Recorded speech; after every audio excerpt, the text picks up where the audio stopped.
কলকাতায় কাদেরের নেতৃত্বে আওয়ামী লীগের শীর্ষ নেতাদের গোপন বৈঠক, যা জানা গেল।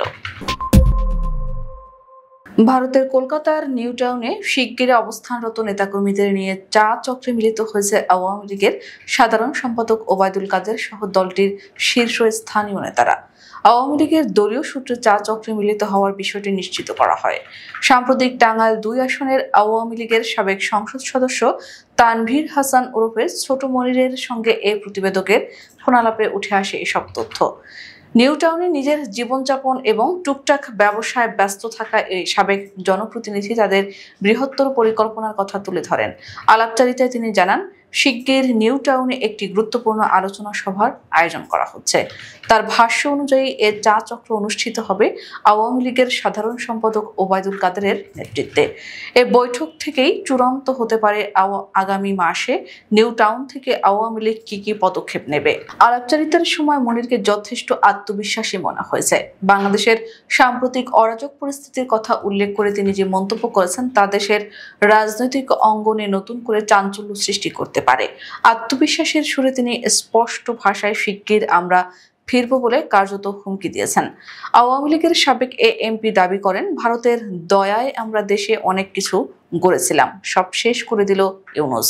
তিনি ইউনূসের বিরুদ্ধে সরাসরি দেশের অগ্রগতি ব্যাহত করার অভিযোগ আনেন।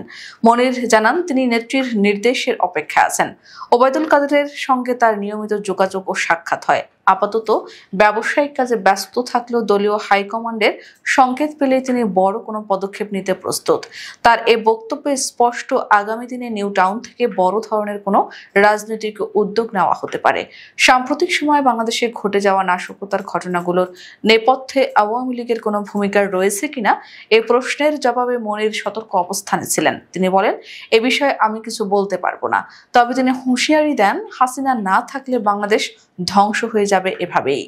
উল্লেখ্য, এইদিকে ভারতে পলাতক আওয়ামী লীগের সাবেক সংসদ সদস্য শফিকুল ইসলাম শিমুল পরিচয়ে নাটোর কারাগারের জেলার শেখ মোহাম্মদ রাসেলকে সপরিবারে হত্যার হুমকি দেওয়া হয়েছে। বৃহস্পতিবার এ ঘটনায় নিজের ও পরিবারের নিরাপত্তা চেয়ে নাটোর সদর থানায় সাধারণ ডায়েরি করেছেন জেলার শেখ মোহাম্মদ রাসেল। জেলার শেখ মোহাম্মদ রাসেল অভিযোগে বলেন, ৫ আগস্টের আগে নাটোরে বৈষম্যবিরোধী ছাত্র আন্দোলনের হামলা ও হত্যা মামলায় কুষ্টিয়া দিয়ে ভারতে অনুপ্রবেশকালে গ্রেপ্তার হন কোয়েল নামে শিমুলের এক কর্মী। সম্প্রতি নাটোরের সব কয়টি মামলার আদালত থেকে জামিন পান কোয়েল।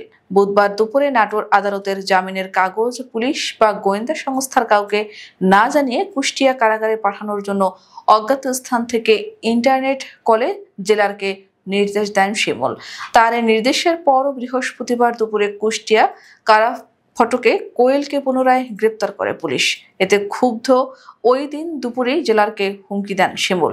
এ ঘটনায় নিজের ও পরিবারের নিরাপত্তা বিবেচনায় তিনি নাটোর সদর থানায় একটি সাধারণ ডায়েরি করেছেন।